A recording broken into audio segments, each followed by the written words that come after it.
Hi, everyone. Welcome to the Safe Kids Now show. And I'm Stephanie Mann. And I am so excited to welcome a lady that's a real doer and helping other people. And her name is Julianne Coburn. And she is a two-time published author, an advocate, and she invented the Mummy Go bag. And she's a mother of three. So Julianne is supported, and she elevates women who are often been abused or otherwise teaching them to get back out there and how to heal and build a better life. Julianne is also the co-owner of NOLA Prestige Electric, a woman minority disabled veterans based connecting company. So Julianne has also been appointed to the board of directors of Survivors Child Sexual Abuse, and she's the chairman of the board for that organization. And she's done so much. We're going to talk about a bill that they passed. It was called Bill 492, which you may remember if you're a child victim of abuse, that there was a time limitation, statutes of limitations. Well, they got that passed in her state of, I think, well, she's from Texas. So I want to bring in Julianne Coburn. Thank you for joining me, Julianne. Here she comes. Okay, let's see, can you see her? There she is. Thank you so much for joining me today. Thank you so much for having me.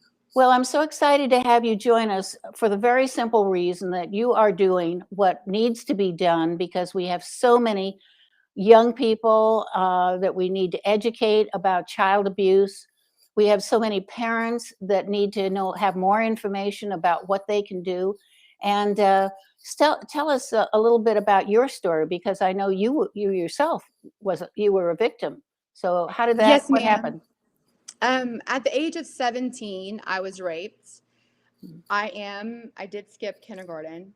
And so my birthday falls late. I'm a December baby, and I fell into the younger crowd. And so I graduated high school at the age of 17.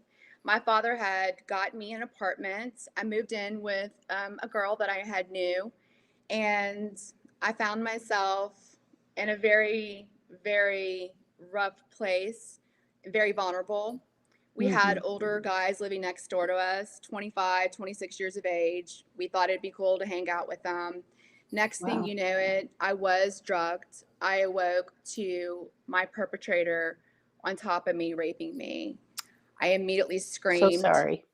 That's okay, thank you. I screamed, and I went back to the apartment. I reached out to a fellow friend of mine. She came over.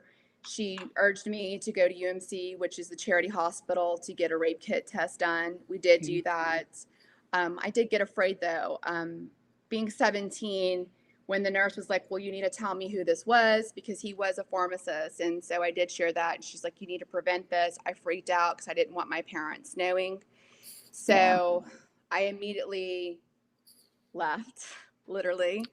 And I went on my way, and, harboring that pain for so long and never really addressing it, I believe kind of set a platform for myself to allow this type of self-abuse and not having self-worth for myself to show up. And until I actually spoke in front of representatives in the Senate in Louisiana, not Texas, I shared my story, and I had to. I was speaking on behalf of 4 different individuals that did not have the means to speak out or had the means to get there. And Representative Hughes, who was taking the bill forward, asked me to share my story. And so for the first time, I actually shared my story to public about what had happened to me. And I'm having memories of his name doing that. I'm doing EMDR recently, been doing it for 5 years now. And I would love to report this person now that I'm older and I'm courageous enough to speak out, because I was just a little girl, in my opinion, 17, just getting out of high And school, naive. Most of naive our to just young, yeah, perpetrators, and just being manipulated to think that it's okay for what had happened. Because I did yeah. confront him, and he's like, "Well, what can I buy you so that you don't contact the authorities?" And I fell into that just trap of just being victimized once more, being silenced for my own abuse. Yeah, these perpetrators can figure out how to get to people or young girls that they have raped or whatever, and manipulate them so that they don't speak up, which is horrendous. So you have not reported him as yet?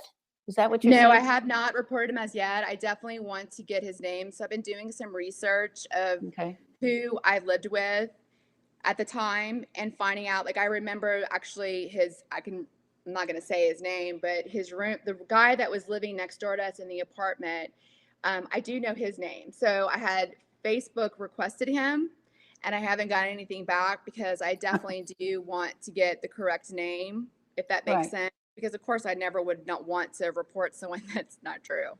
But he did work at CVS, and I remember vividly because they had given me the Plan B, because I was raped, and right after that, I did get pregnant with my daughter Gabriella, and I remember going into the CVS, and he was working behind the counter, and I had gotten a pregnancy test to see if I was pregnant. He was like, "Well, it's not for me, is it?"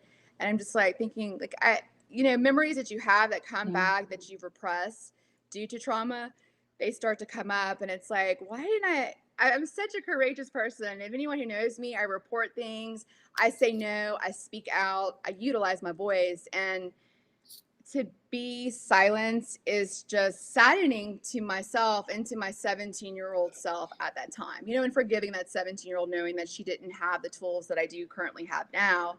But I wish that I would have been more courageous, because who knows what could have happened after me, right? Because everyone knows that a perpetrator, there's always victims that follow.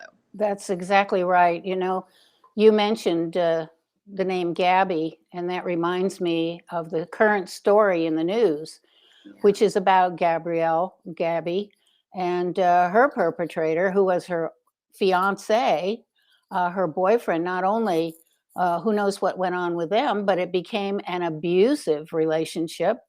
And what do you think about this story? How does this touch your heart? It breaks my heart tremendously, because I have been in probably 7 different domestic violence relationships. Mm, And I've been there where you blame yourself. You yeah. think that you have no one to talk to you. You're scared to call the authorities. And there's different factors that fall into place, right? Yes. You don't want the worst time that, and I work with women in domestic violence relationships, My Ugly Truth, Life Beyond Abuse. I created that book to provide a roadmap for women like myself who needed a friend to walk with them how to get out safely. Because the Yeah. worst time anyone can actually be in is leaving. And Yes. like I shared earlier, I just really feel that we need to be more conscious as a community of trauma based techniques and modalities to use with law enforcement, to use with nurses, to use with judges. So there's not the stigmata of, oh, she deserved that. Yeah. It's her fault. Why are we blaming a poor victim that is dead, who can't speak on behalf of herself, who wasn't able to speak at the time when this was occurring? And when someone did see something, she blamed herself. So, again, educating so many people in the community to make them aware, bringing in those advocates when you do Right. go to these domestic violence calls that the police may get, or maybe going into the hospital, and providing that safety. Because if you don't feel safe, you're not going to leave. You're not. Oh, You're going to be stuck, and you're going to complete the same cycle of domestic abuse, where it's forgiveness, someone's buying you something, and then the abuse happens again. And then they're sorry, and they're, oh, I'm not going to let it happen again. And then it happens again. And that's what happens. So it's just a terrible cycle that, as a victim, it's very hard to just, think about treading water. You're treading water constantly. You're yeah. eventually going to drown. Things happen is you can die. You can, something terrible might happen to you to where you're handicapped, or I mean, there's just so many variety of things that can happen to a victim. And if they don't have the resources, then they're stuck in a rut. Well, that's why it's so important to educate people, because these guys know how to manipulate.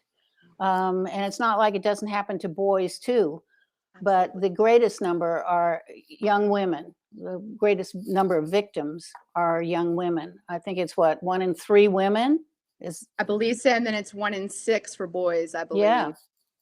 So it happens to boys too. So anyway, tell us a little bit about this law that you helped push through, because I think that sounds amazing. I do know about the law of statute of limitations, which was how many years? It wasn't, what, 5 It years, was 10 years? What was 18 year. Okay, so 18? age of majority plus, I believe at the time it was 10 years on top of that. So you had until, I believe it was the age of 28. We actually went in. I was approached by a committee, Kevin Bourgeois, who was the president of SNAP. He's no longer, he's actually working for the Archdiocese of New Orleans.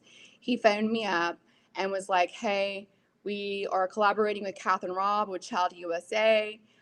We have a new representative. He's a rookie. We would love for you to provide some insight on how we can retract this bill and definitely, make change.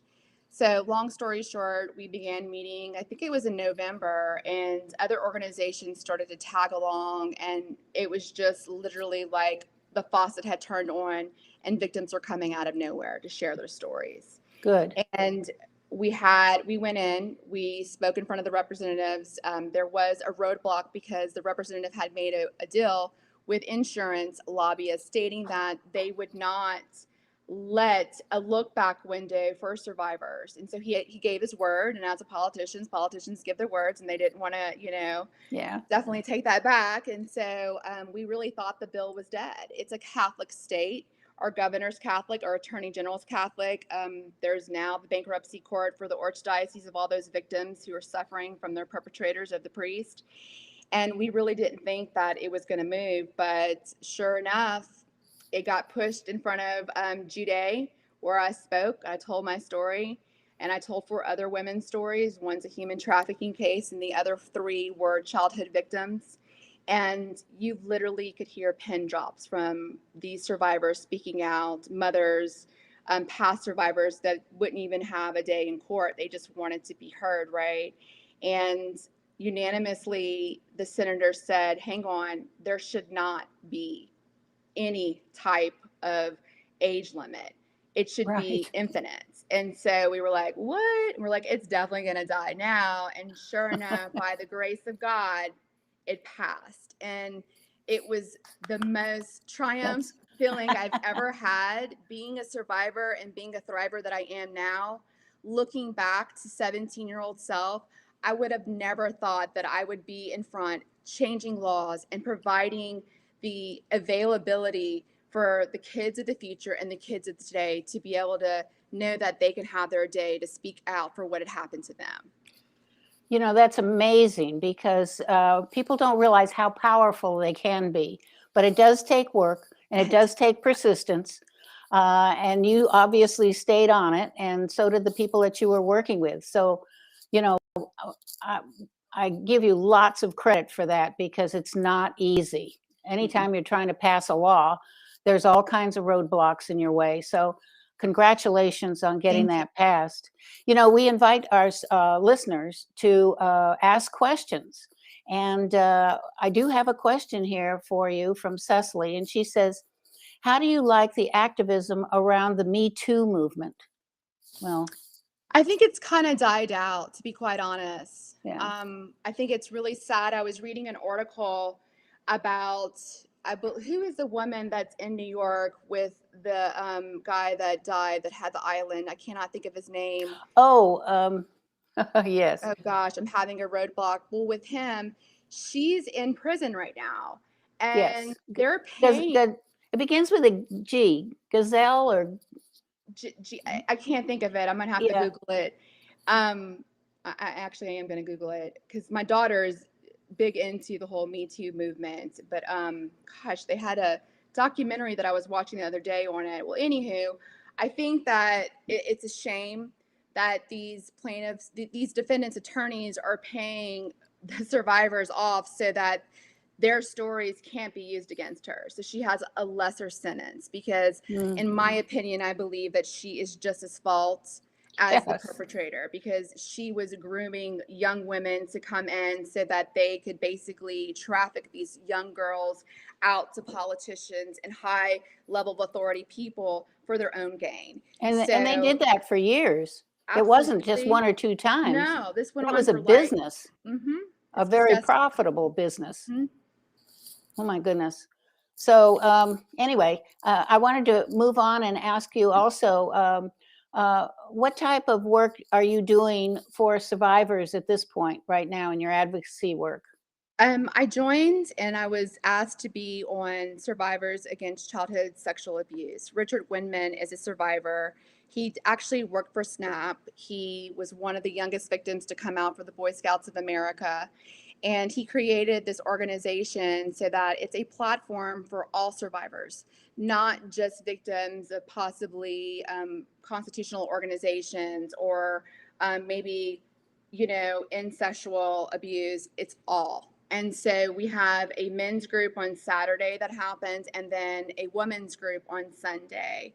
The women's group we have several different women on the board that provide free individual modalities to work with them with the traumas, because we're not trying to create a space of trauma bonding, because when you're trauma bonding, you're not actually doing the work to get out of the whole survival mode, right?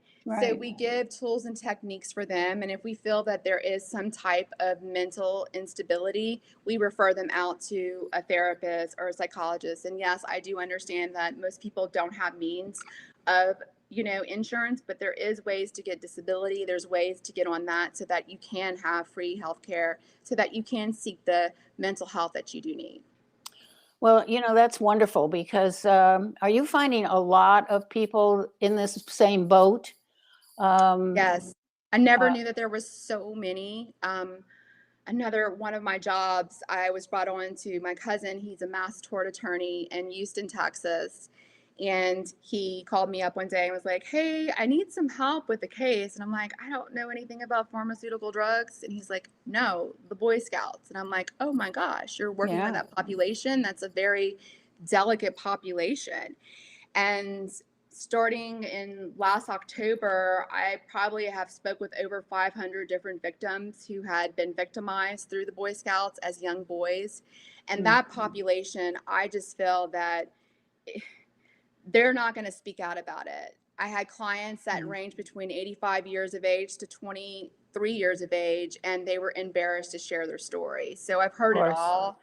And I believe that we shouldn't shame people because they're already feeling shameful and feeling embarrassed about coming out about that, right?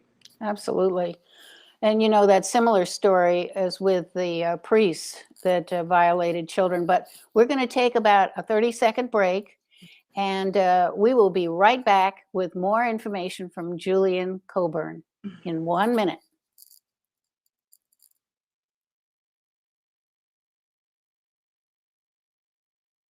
The Pillow Throw and Tuck. It's handmade by myself, and you only can get it here, and it's patent, and it's only here at Rococo Design. It's like a regular pillow, or you can take the blanket out like so, fluff up the pillow, open up your blanket, wrap it around yourself, and then you can lay on your sofa and relax with your Pillow Throw and Tuck. When you're done with it, just flip it over. When you don't want the blanket anymore, you just fold it over twice. Fold it over twice again. Fold it over. And tuck it in the back. And there you go. You're back to the Pillow Throw and Tuck. Rococo Design. You're listening to All About Us Radio. We're live streaming 24/7, playing old school versus new school. Follow us on Facebook, Twitter, Instagram at AAU Media, and visit our website www.aaumedia.com.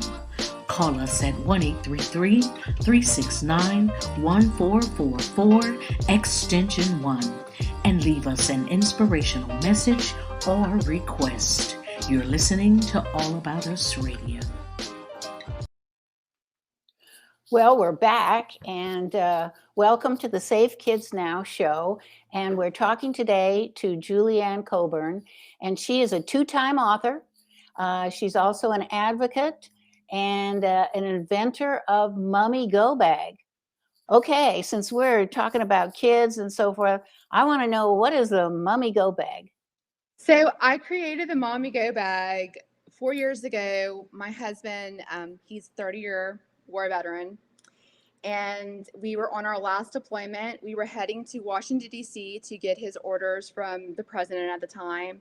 And our baby, who's now 8 years old, little Lonnie, had motion sickness. So any time we were in the car, the child just constantly would throw up.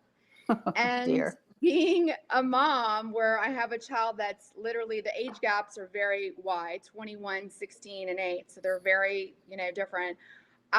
I'm that mom. I'm always on the go, and I'm so ADD, ADHD that I'll forget things. So in case of an emergency, when little Lonnie, you would think after the 10th time of throwing up in my vehicle, I would have, something created. And I had an aha moment in the airplane, reeking of vomit, to come up with this Mommy Go Bag. The bags actually came in yesterday. It's been a work in progress. We've been working with manufacturers. We got 2,000 of them in, and it's a bag. The bag can have your laptop. It can fit anything, wet wipes, secret packets, anything and everything you could think of. But the cool thing about it is there's a kit inside it. It has a barf bag. It has Pepto-Bismol chewables. It has a strip to see if the child has a thermometer. It has a sealable patch to throw your vomit and store that package away. It has anything and everything you can think of when a child vomits. So that's the that I've created. So I'm really excited about that. That was something that I've worked super hard on manifesting, and it's here. Well, good for you. I had one of those kids too. They get in the car and all of a sudden they're not feeling good, and they say, I don't feel good. And then all and you're of a not sudden, prepared, and then vomits everywhere. yes, and that's not good. So congratulations on your new Thank you. invention. So good. You've got it patented and everything? Yes, ma'am. Oh, that's wonderful. That's great. Well, now, what does your life plan look like in the next 5 years? What are you looking at here? This year, I plan on approaching a representative in Texas to open up the statute of limitation.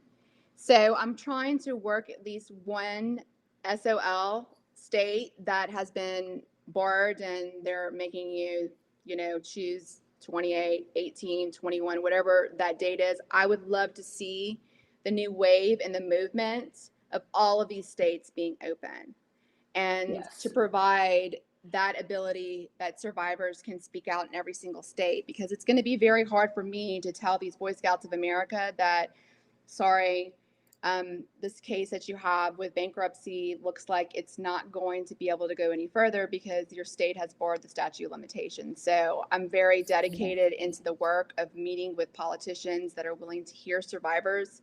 Numbers are everything. It's not going to take one person. It's going to take a village and other organizations. And there's so many different organizations out there that can provide that easeway, and advocates out there to provide help with those people sitting in higher positions to get this available and open for each individual state. I have had the most interesting network of young men and young women, and some not so young, that have been working with child sex trafficking, child abuse, all of the problems that you're talking about. And I would love to put you together with some of the other groups and some of the movers and shakers in those groups, because they're doing amazing things too. And because I think this is such an important topic, and you're in a wonderful position as the you've been appointed to be the chairman of the board of the child sex abuse Sexual SPSA, yes. I'm actually not the survivors. chairman. I'm on the board. Mason Basebach is the chairman. So it's okay. It's happened every single time when he created it, Richard Windman. And so Mason's like, you can have my position if you want it, Jillian. I'm like, oh, no, I'm good. I'm going to stay where I'm at. I'm going to stay in my lane. But being part of the women's group, it's super neat, and I'm able to just meet so many different walks of life and be able to just cheer them on and provide that safe place that they do need, that they've never been able to have. Well, what I will do is look up some of the past speakers that we've had that have been on this topic. Awesome. And I will send you, well, first I'll get in touch with them to make sure, you It's know, okay. Yes. we can reach out to you. And I know they will. They're all very open women, and they really want to see this limitation in their states because they come from all over the country. Yeah, they And do. I would say that this is one of the critical issues that need to be addressed because, you know, so many women are not coming forward, or they are reluctant to come forward. Their parents have never heard about this. They've never. I had a friend that I walked with for 6 years, and before I moved, and we 3 times a week. And one of the last meetings we had was she told me of her sexual abuse. And I said, "We've been walking for years and talking.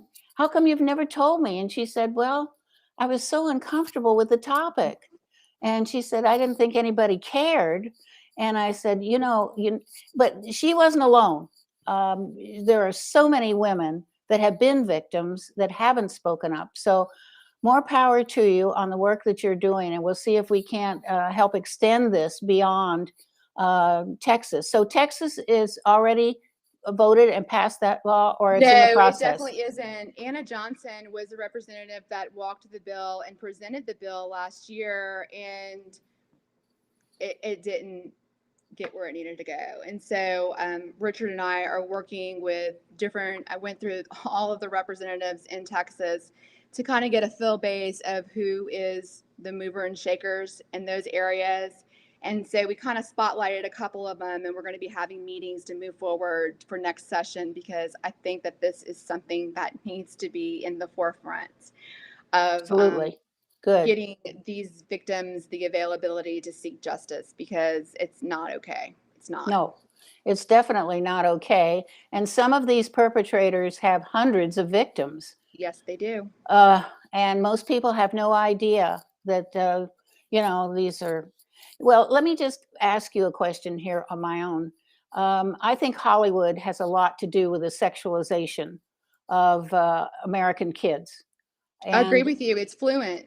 yes, Media, this right here, yep, your child can now, I work with human trafficking cases also, and there is actually 2 suits, mass tort suits, that are about to arise. One of them is actually dealing with, Facebook just came out with that if anyone had been involved with sex trafficking via social media, because I've seen cases where kids have been victimized in the school, right? yes. And it was through Twitter. And so Twitter is like, I don't know what to tell you. You can't sue us. Like, go ahead, try it. But now Facebook is becoming more conscious about this in particular subject, and bringing more awareness. And I do believe, and I agree with that statement, that it is sexualized in the movies. It's made okay. And so a parent that is morally teaching your children to have respect for yourselves, I'm able to gear them what they're watching and what they're doing. But those kids that are left alone at home at their own, that's where things bad happen, and they have no one to steer them in the right direction. And again, if you have the television or movies where they're accepting it, They've normalized it. They've made it so. Yeah. I mean, Yes. I was watching. Culture I was cancel it. Let's watching. just cancel it. Big Bang Theory, and Gosh. my goodness, they made it sound like everybody does this. And Yeah. What bothers me the most is that a sexual relationship is a spiritual bonding with somebody else.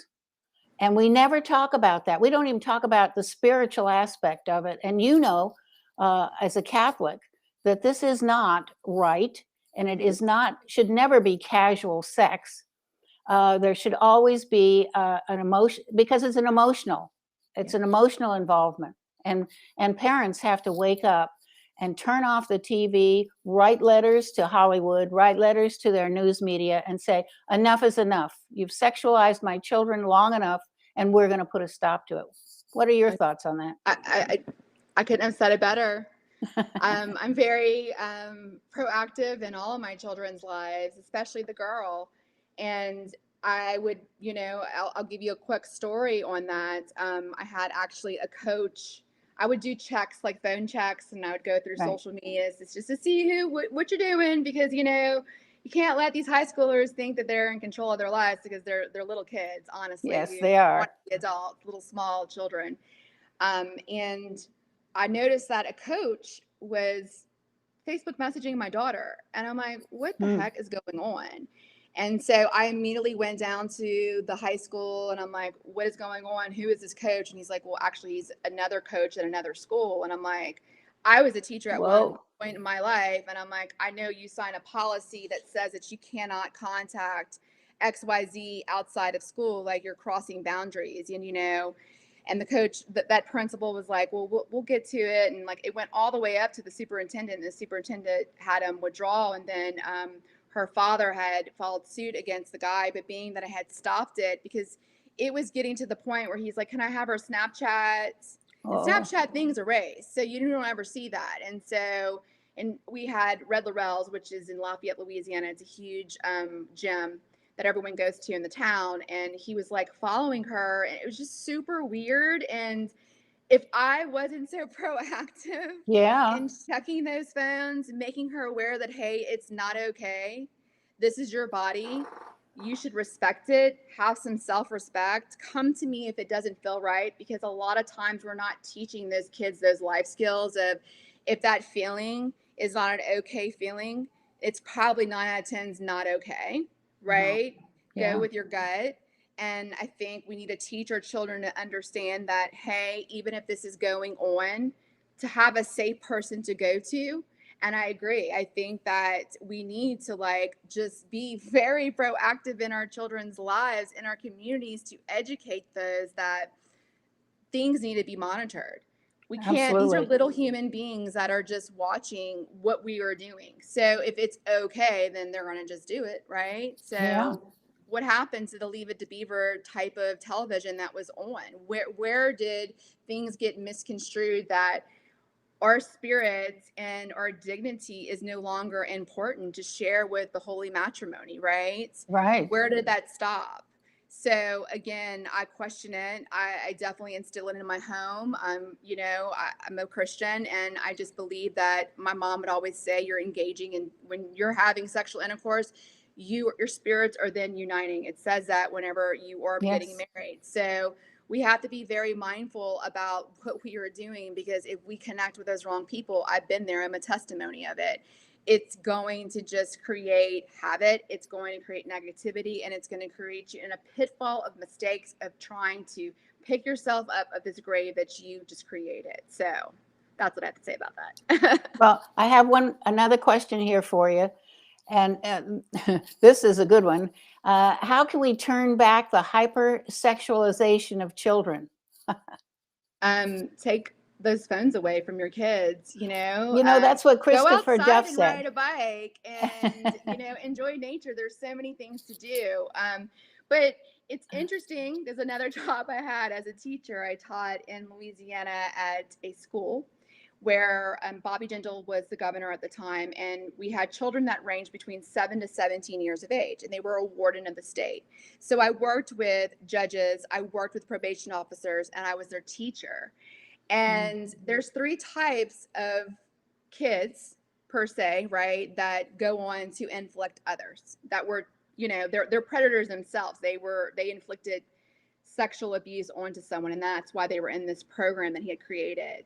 There's 3 types. There's that one kid that's just born very hypersexual, right? They're very aware of what's going down, you know, our nervous system of what's happening, such as like, you know, your bottom area. And then you have children that who see maybe pornography, that are introduced to it, television, hypersexualization, like we just talked about movies, they'll have more tendency to do that. And then, of course, you have those children that have actually been abused, thinking that it's okay to do unto others, such as cousins and in the home, because we talked about that earlier. A lot of your foster care system that's where abuse does happen. A lot of broken homes, that's where it does happen, where the moms or the dads are having to work 2 to 3 jobs to provide for their kids. So there's no level of authority to say, hey, that's not okay, right? So again, teaching your kids that the phone and technology is not everything. There's so many great things to go do. Learn how to go hunting, learn how to go fishing, go ride a horse, go do something that is readily available to you. Get your kids in sports. I'm a big fan of making sure that my kids are involved, because downtime consists of bad time, in my opinion. You know, even if they're not involved in sports, maybe they're interested in technology, of learning like how to program something or create something. Be innovators. You know, we all can create stuff. Don't just allow an iPad or an iPhone or the television to babysit your kids. I monitor definitely time on my phone. You're going to put it up. It's not going to happen. I didn't have that growing up. So, you know. Yeah. Well, I have a friend, and her daughter is 9 years old, and she won't even let her watch any television. She can watch some of the movies that they approve of. That's it. And well, YouTube, you know that there's actually, if you're allowing your kid to watch YouTube, your kid can click on something and then it brings up something and you're like, what? So it's very devious. Scary world out there. Let me just say that. And parents have to be on the alert. Unfortunately, it's a constant job. Well, anything else you'd like to add as we bring our program here to a close? Anything else? I just appreciate you having me on. Thank you for making a community of awareness and of consciousness, because a lot of people are too afraid to speak about it, and be those movers and shakers out there supporting those who have been victimized. There's so many levels of support out there that no one really knows about that. Right. It's literally a search of going to your local library or going and taking somebody's phone and searching help for shelters for women in domestic violence relationships, victims of abuse. There's so many organizations out there that are supporting victims. And so thank you for having me on, and thank you for allowing this to flourish so that we can be more conscious human beings. Well, you know, I'm so grateful that you're doing this and speaking out about it, about your own experience and about the experience that you're giving to other people. And honestly, you guys out there that are doing this hard work are so necessary to wake up Americans to what is actually happening in our television, in our iPhones, in our movies. And if we don't start speaking up and supporting our children more, this isn't going to just disappear. It's going to get the battle against spiritual warfare, in my opinion. Yeah, well, I wouldn't disagree with that a bit. As a matter of fact, spiritual warfare is what we're experiencing all over the globe. So thank you so much. I appreciate your being with us, Julian. And best of luck. And I will contact you about some of our people that might be of help. Thank you so much. Okay, take care. Bye. Bye-bye. And I want to mention that next week we have another amazing woman, and this is a person that might also I connect with Julian, because her name is Adia, and Adia Lancaster has been working in this field, and she's on boards on sexual abuse, and we're trying to get the word out that parents, please, you've got to do a good job of educating your kids. And if you don't have that spiritual aspect of helping kids or know how to do that, that's why I wrote here, Empowerment Parenting. It's on Amazon. It's how to empower kids so when you're not around, they are going to learn how to take care of themselves and make good choices for themselves. So God bless you all, and we look forward to talking to you next week and to our guest, Adia Lancaster. So see you next week. Bye. You're listening to All About Us Radio. We're live streaming 24/7, playing old school versus new school. Follow us on Facebook, Twitter, Instagram at AAU Media, and visit our website www.aaumedia.com. Call us at 1-833-369-1444 extension 1 and leave us an inspirational message or request. You're listening to All About Us Radio.